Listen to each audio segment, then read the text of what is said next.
What's going on is that House Republican leaders are trying to convince their rank and file to be the party of alternatives, no longer the party of opposition. And on immigration reform, many fear that their opposition to that has hurt the party in general.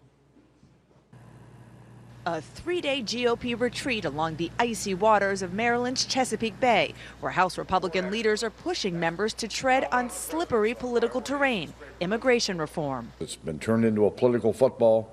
I think it's unfair.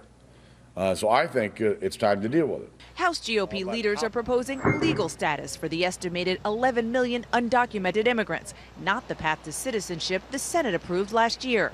CNN is told it would not bar eventual citizenship for those who qualify under existing employment and family-based categories. None of that would be allowed until a slew of criteria are met, primarily on border security. And get people right with the law without producing amnesty or some special pathway. But GOP leaders are encountering significant resistance from within their ranks. First, what they expected, conservatives who disagree with the policy. Do you believe that they should get legal status? If you do say that somebody right now that's here illegally can jump ahead of somebody who's waiting in that line, I think that does create problems for the people who are playing by the rules to come here legally. But Republican sources tell CNN there is broader reluctance to pushing immigration reform this election year than GOP leaders anticipated, concerned that it divides Republicans when they want to stay united on their top issue. Obamacare, no! Fighting Obamacare. Still, others tell us that's short-sighted.